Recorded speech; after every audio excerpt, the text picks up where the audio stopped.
रहमान मैं हूं उमर इब्राहिम और आप मेरा YouTube channel the another perspective देख रहे हैं। मैंने एक सीरीज़ शुरू की थी तमाम लोगों को स्टॉक मार्केट के हवाले से मुख्तलिफ़ किस्म की मालूमात फ़राहम करने के लिए।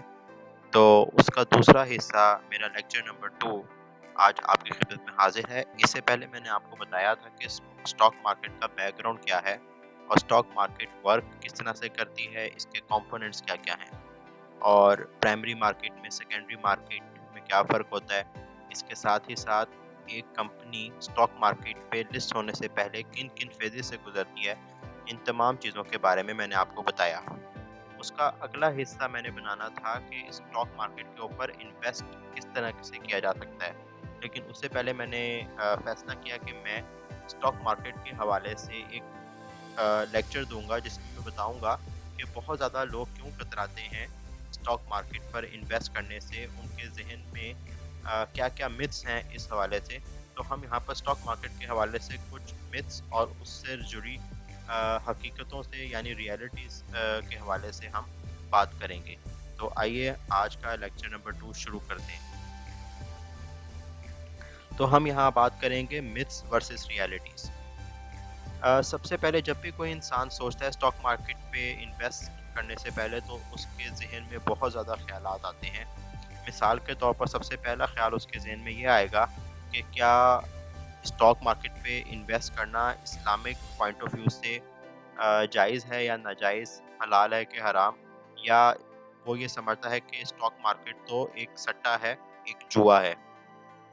दूसरा ख़्याल एक ज़हन में आ सकता है कि आपको बहुत ज़्यादा फ़ाइनेंशियल लिटरेसी की ज़रूरत है। एक बंदा जो चार्टर्ड अकाउंटेंट हो या उसका स्ट्रॉन्ग फ़ाइनेंशियल या फ़ाइनेंस की उसकी एकेडेमिया रही हो, उसका फ़ाइनेंशियल बैकग्राउंड रहा हो, सिर्फ़ वही स्टॉक मार्केट पे इन्वेस्ट कर सकता है।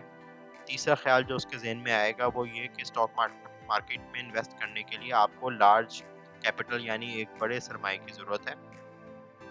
चौथा ख़्याल आपके ज़हन में ये आ सकता है कि यहाँ पर जो इन्वेस्टमेंट है वो बहुत ज़्यादा रिस्की है, यानी आप इसमें पैसा लगाएँगे तो वो डूब जाएगा। तो ये 4 मेजर मेरे ख़्याल में ख़्यालात हैं, मिथ्स हैं जो एक नए सरमायाकार के ज़हन में आ सकती हैं।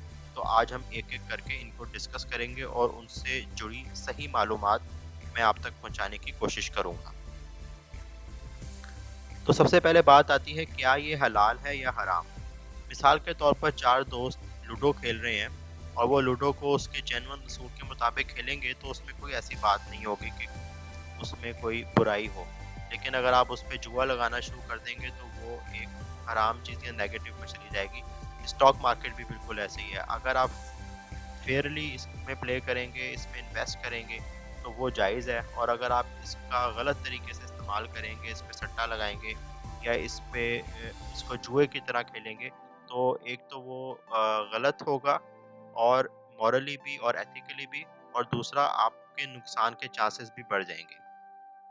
तो बुनियादी तौर पर जब आप स्टॉक मार्केट पे इन्वेस्ट करते हैं तो आप 2 तरीके की इन्वेस्टमेंट के बारे में सोच रहे होते हैं। सबसे पहली डे ट्रेडिंग। डे ट्रेडिंग में ज़्यादातर लोग जो हैं वो सट्टा ही लगा रहे होते हैं, लेकिन इसमें हाई रिस्क जो है वो इंडल्ज होता है। जबकि लॉन्ग टर्म इन्वेस्टमेंट करने वाले यानी आपने अपनी नॉलेज के ऊपर, जो आपको मार्केट का नॉलेज है, उसके ऊपर शेयर्स पे इन्वेस्ट किया एक लंबे अरसे के लिए, और अब आप इसके बेनिफिट का वेट कर रहे हैं, चाहे वो आपको शेयर्स की सूरत में मिले या आपको पैसों की सूरत में मिले, जिसको आम अल्फाज में डिविडेंड कहा जाता है। और जब वो एक फेयरली प्राइस पे वो स्टॉक चला जाए तो आप उसको बेच देते हैं 6 महीने के बाद, 8 महीने के बाद, जितनी भी उसकी फाइनेंशियल विंडो या उसका स्कोप हो उसके हवाले से।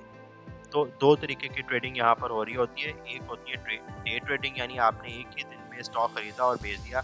चाहे आपने 5 मिनट का गैप दिया और 10 मिनट का, 2 घंटे का या 4 घंटे का, मगर आपका खरीदना और बेचना एक ही दिन में हो तो उसको हम इंट्राडे ट्रेडिंग जो है वो कहते हैं। और दूसरा हमारे पास आता है लॉन्ग टर्म इन्वेस्टमेंट, कि आपने इन्वेस्ट कर दिया एक जगह पे किसी एक स्टॉक पे अपनी नॉलेज की बेस के ऊपर, और अब आप वेट करें कि वो अपनी फेयर प्राइस पे जाएगा तो आपको उसका रिटर्न मिल जाएगा।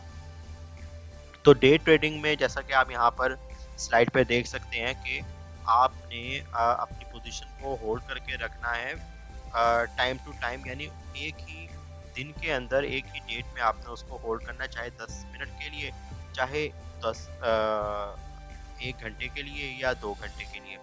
इसी तरह अगर आप लॉन्ग इन्वेस्टमेंट की तरफ जाते हैं, लॉन्ग टर्म इन्वेस्टमेंट में, तो आपको कई-कई महीने, इवन 1 से 2 साल तक भी वेट करना पड़ता है। तो ये बुनियादी तौर पर 2 तरीके हैं इन्वेस्टमेंट के।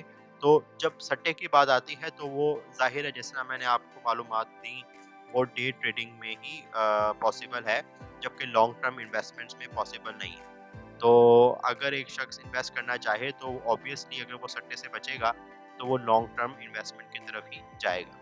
इसके हवाले से कि लॉन्ग टर्म इन्वेस्टमेंट या डे ट्रेडिंग किस तरह से की जाती है, इसके ऊपर मैं एक अलग वीडियो बनाऊँगा। अभी फ़िलहाल इस वीडियो के लिए इतना ही, इसके ऊपर काफ़ी है।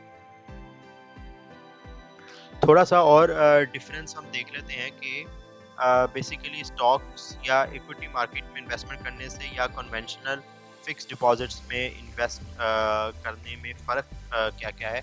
यहाँ पर स्टॉक्स और इक्विटी बेसिकली एक ही चीज़ होती है। इक्विटी होता है जब कंपनी अपने शेयर्स फ्लोट करती है मार्केट में, तो वो उन शेयर्स के बदले आपसे कैश ले रही होती है, जिसको वो अपने बिज़नेस में लगाती है। तो वो फ्लोटेड शेयर्स के एवज़ जो कैश आ रहा होता है, उसको इक्विटी कहा जाता है। तो स्टॉक्स और इक्विटी का लफ्ज़ जहाँ पर भी है, दोनों का मतलब एक ही होता है। और conventional FDs basically fixed deposit हैं। यहाँ पर मैं इस्लामिक फंड्स की बात नहीं कर रहा। यहाँ पर जो कन्वेंशनल बैंक्स के अंदर जो डिपॉजिट्स आपके सर्टिफिकेट्स, बचत सर्टिफिकेट्स वगैरह हो रहे होते हैं, मैं उसकी बात कर रहा हूँ। तो यहाँ पर इन दोनों में ज़रा डिफरेंस समझने की कोशिश करते हैं। जब आप बात करेंगे स्टॉक्स या इक्विटी पे, तो आपको जो बेनिफिट आ रहा होगा वो या तो शेयर की शक्ल में आ रहा होगा या कैश की शक्ल में। तो अगर हम डिविडेंड्स बात करें, जो कंपनियां डिविडेंड देती हैं, डिविडेंड का मतलब जो कंपनी प्रॉफिट कमाती है उसका एक हिस्सा वो अपने शेयर होल्डर में तकसीम कर देती है। तो डिविडेंड जो होता है वो कैश की शक्ल में होता है। इसी तरह कुछ कंपनी बोनस की शक्ल में शेयर्स देती हैं, जिन शेयर्स को वो जो इन्वेस्टर है, जब उसको वो कंपनी से शेयर्स मिलती हैं तो वो आगे बेच सकता है। तो कैश या शेयर्स में बेनिफिट मिलता है। यहाँ पर आप खुद देख सकते हैं कि इंटरेस्ट या सूद की कोई बात नहीं हो रही। लेकिन दूसरी तरफ जो आपको कैश बेनिफिट मिलता है फिक्स्ड डिपॉज़िट से, वो कन्वेंशनल बैंक्स आपको देंगे इंटरेस्ट यानी सूद की शक्ल में। इसके अलावा बेनिफिट्स या रिटर्न्स, आप याद रखिएगा कि जब भी अब मैं आगे स्टॉक्स या इक्विटी की बात करूँगा, तो मैं रिटर्न्स का लफ्ज़ इस्तेमाल करूँगा। रिटर्न्स बेसिकली बेनिफिट्स हैं कि आपने एक चीज़ इन्वेस्ट की और आपको कितना परसेंटेज रिटर्न मिला। यानी अगर 10% रिटर्न है, इसका मतलब आपने ₹100 इन्वेस्ट किए तो आपको ₹10 कमाए, टोटल ₹110 कमाए और ₹10 का आपको प्रॉफ़िट हुआ, तो रिटर्न्स यहाँ पर ₹10 होगा। ठीक है? और वो डिपेंड कर रहा होगा स्टॉक और इक्विटी के केस में कि आपने अपनी अर्निंग्स के ऊपर कितना रिस्क है। जितना ज़्यादा रिस्क बढ़ता रहेगा, उतनी ही आपका जो रिटर्न है, उसके आने के चांसेस भी ज़्यादा होंगे, मगर रिस्क बढ़ने के साथ-साथ लॉस का भी खतरा शामिल रहेगा।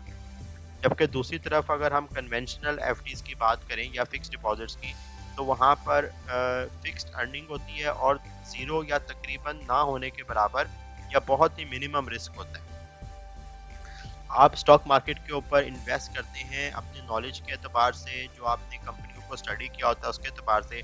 आप ब्रेनस्टॉर्मिंग करते हैं, सोचते हैं, लिखत-पढ़त का काम करते हैं और फिर आप जाके उसको उस पे इन्वेस्ट करते हैं अपनी समझ-बूझ के तहत। जबकि कन्वेंशनल एफडीज़ में ऐसा नहीं होता। आपने एक दफ़ा पैसा डिपॉज़िट कर दिया, उसके बाद आप भूल जाते हैं और जो बैंक मैनेजर्स होते हैं, वो आपका फंड जो है ना वो मैनेज करते हैं और आपको उसके एवज़ जो है मुनाफ़ा देते रहते हैं।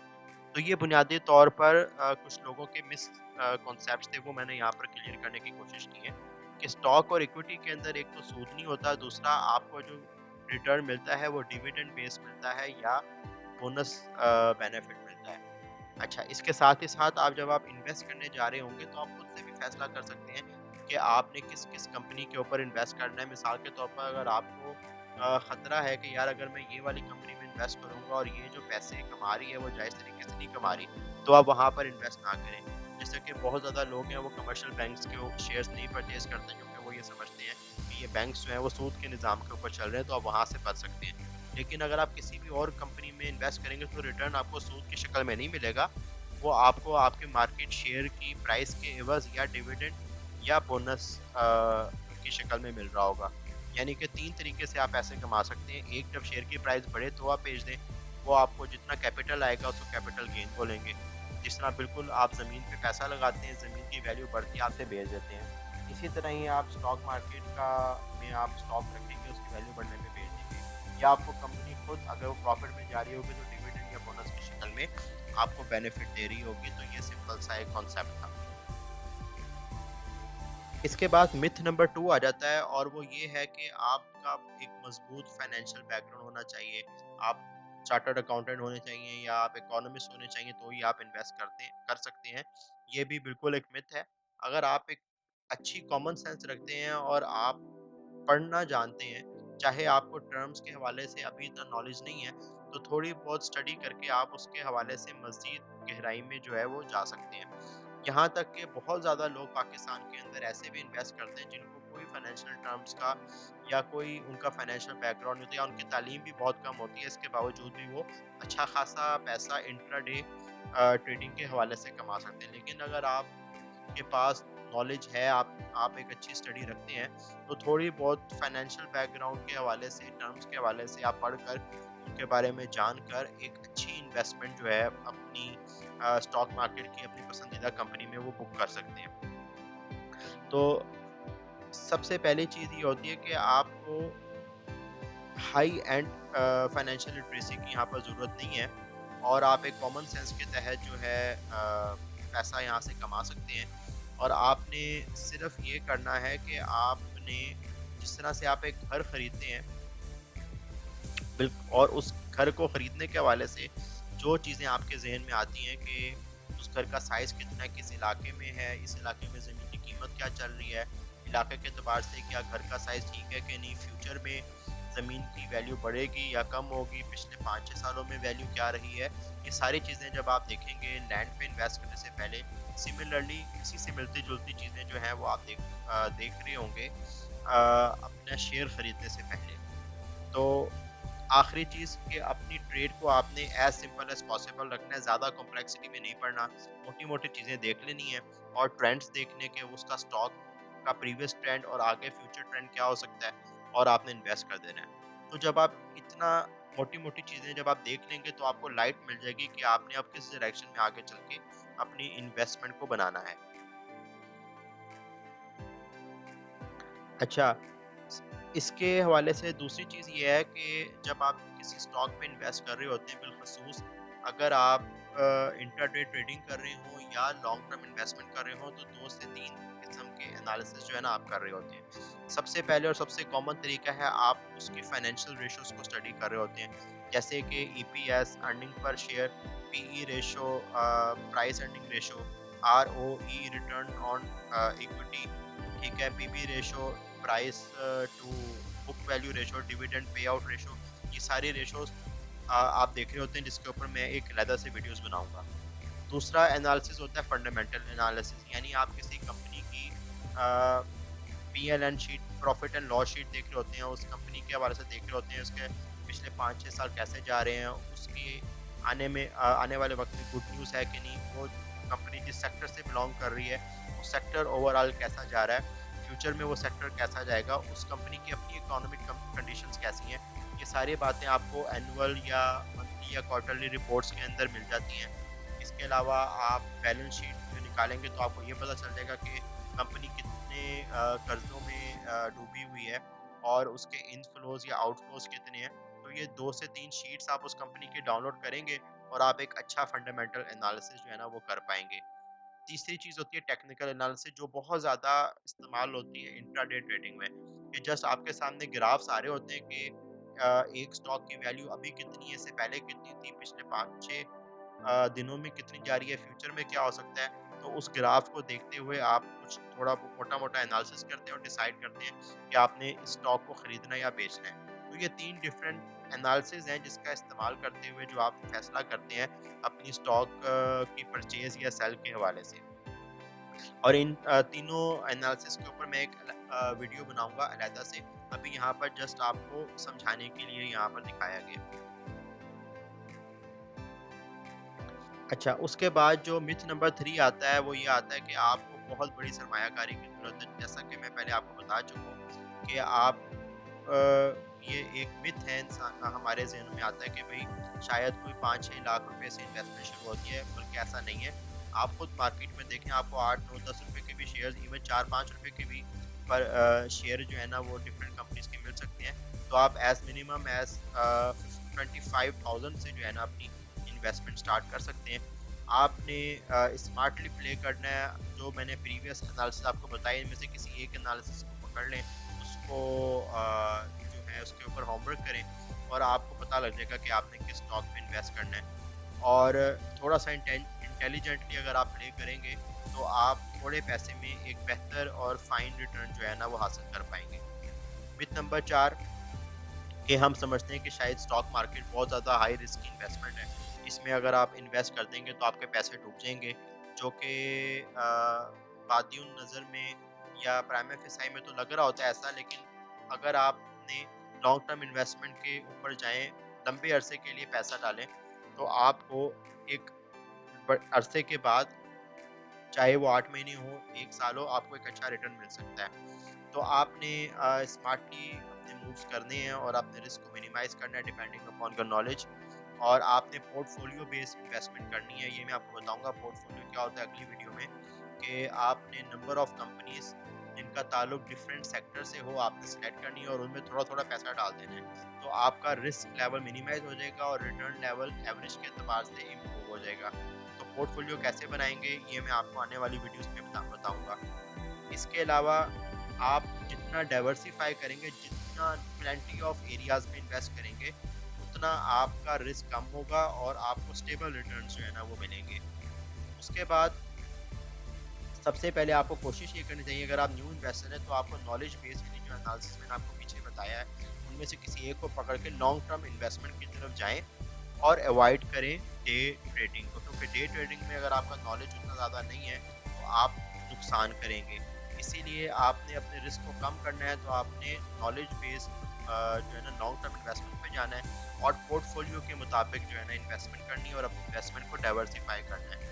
ये कुछ की पॉइंट्स हैं जिससे आप अपनी बेसिकली रिस्क को कम कर सकते हैं और रिटर्न्स को बेहतर बना सकते हैं। तो आज के लिए इतना ही था।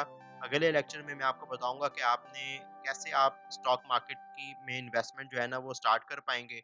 क्या-क्या चीज़ें होती हैं, स्टॉक ब्रोकर के साथ एंगेजमेंट अकाउंट कैसे ओपन करते हैं। जो जब भी आप किसी वेबसाइट को खोलते हैं, जो नंबर्स आपके सामने आ रहे होते हैं, जो टर्मिनोलॉजीज़ आपके सामने आ रही होती हैं, उनके क्या मतलब हैं, वो मैं आपको बताऊँगा। और इससे पहले वाला लेक्चर आप नीचे लिंक में देख सकते होंगे, जो मैंने किया था स्टॉक मार्केट कैसे वर्क करती है, इसका बैकग्राउंड क्या है। तो अगर आप मेरी लेक्चर्स को सीरीज़ में देखेंगे तो आपका नॉलेज जो है वो बिल्ड होना शुरू हो जाएगा और नए आने वाले लेक्चर्स आपको बेहतर तरीके में समझ आएँगे। तो आपको अगर ये वीडियो पसंद आई है तो आप मेरे पेज को लाइक करें, सब्सक्राइब करें और उसको आगे अपने दोस्तों के साथ शेयर करें। तब तक के लिए खुदा हाफ़िज़।